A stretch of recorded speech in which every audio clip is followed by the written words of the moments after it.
پاکستان کی تاریخ حالیہ ضمنی انتخابات کو یاد رکھے گی۔ یہ خون خرابے اور دلچسپی سے بھرپور تھے۔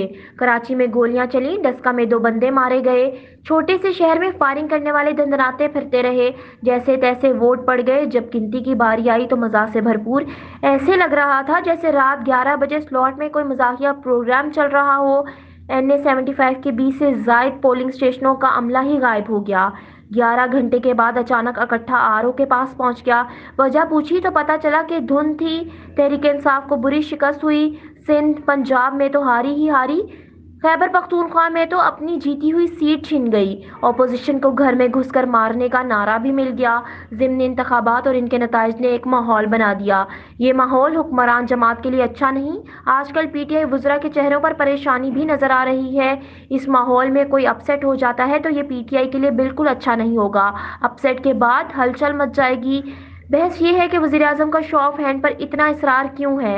ان کو اتنا خوف کیوں ہے؟ کچھ ڈر ہے تو اتنا شور مچ رہا ہے۔ پی ٹی آئی کی وہ چمک دمک نہیں رہی جو 2.5 سال قبل تھی۔ ضمنی الیکشن حکومت کے لیے شرمندگی کا باعث بن چکے ہیں۔ نون لیگ کو تو نقصان نہیں ہوا بلکہ فائدہ ہوا ہے۔ الیکشن نفسیاتی جنگ ہوتی ہے، مخالف کو مرعوب کرنا ہوتا ہے، ایک بیان بازی ہوتی ہے، دوسری سیاسی سرگرمیاں ہوتی ہیں، جوڑ توڑ ہوتی ہے۔ یہ دونوں نہ صرف نفسیاتی جنگ میں اہم ہوتے ہیں۔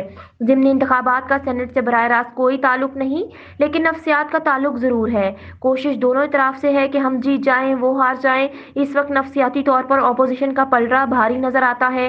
دوسری جانب لاہور ہائی کورٹ سے پنجاب اسمبلی میں اپوزیشن لیڈر حمزہ شہباز شریف کی ضمانت ہو گئی ہے۔ انہوں نے تقریباً 2 سال قید کاٹی ہے۔ جیل نے حمزہ شہباز کے سیاسی قد کو بڑھا دیا ہے۔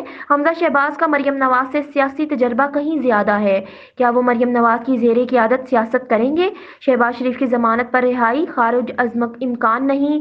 حمزہ شہباز کی رہائی کی ٹائمنگ کتنی اہم ہے؟ پاکستانی سیاست کیا رخ اختیار کرے گی؟ دیکھا جائے تو غیر معمولی اہم کا حامل واقعہ ہے۔ حمزہ شہباز کا اثر و رسوخ بہت ہے۔ یہ پنجاب کے ڈی فیکٹو وزیر اعلیٰ بھی ہیں۔ ہم نے دیکھا ہے کہ MPs MNAs کا ان کے دفتر کے باہر رش لگا ہوتا تھا۔ آنے والے الیکشن سے پہلے ان کے تعلقات کی بہت زیادہ اہمیت ہے۔ حمزہ شہباز کی تنظیمی گرفت مریم نواز سے زیادہ ہے۔ ابھی تک مریم نواز سب کچھ اکیلے کھیل رہی تھیں، اب ان کا ساتھ دینے والا باہر آ گیا ہے۔ نون لیگ ذرائع بتاتے ہیں کہ نواز شریف کو 2013 میں بطور وزیر اعظم آگے لانے میں، قائل کرنے میں حمزہ شہباز نے کردار ادا کیا۔ نواز شریف بھی وقتاً فوقتاً ان کو سیاسی جانشین قرار دیتے رہے۔ حمزہ شہباز کے پاس چوائس ہے کہ وہ مریم نواز کے ساتھ مل کر چلیں یا پھر چودھری نثار کی طرح بغاوت کر دیں، کیونکہ نون لیگ میں کئی ایسے ارکان اسمبلی ہیں جو مریم نواز کے بیانیے کے ساتھ چلنے کو تیار نہیں۔ وہ کیا کر سکتے ہیں؟ اس وقت مریم نواز نے پارٹی نظریے کو اپنے قبضے میں لے لیا ہے۔ نواز شریف کا ہاتھ بھی ان کے سر پر ہے۔ حمزہ شہباز کے پاس 2 ہی راستے ہیں، ایک یہ کہ وہ مریم نواز کی سپورٹ کریں یا پھر خاموش ہو جائیں، لیکن حمزہ شہباز نہ تو خاموش رہیں گے اور نہ ہی چودھری نثار بنیں گے۔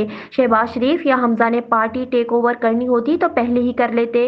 اس وقت میدان صاف تھا جب نواز شریف اور مریم نواز اندر تھے۔ شریف خاندان کا تعلق بہت مضبوط ہے۔ شریف خاندان میں ایک دوسرے کی بہت عزت ہے۔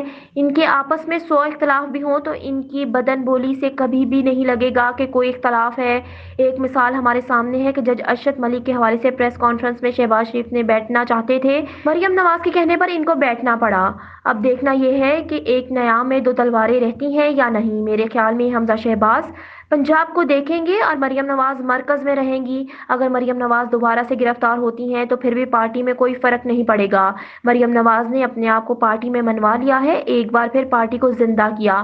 مخالفین کی لاکھ کوششوں اور دعووں کے باوجود اپنے ارکان کو بکھرنے نہیں دیا، اپنا ووٹ بھی برقرار رکھا، جس کی تازہ مثال ضمنی انتخابات ہیں۔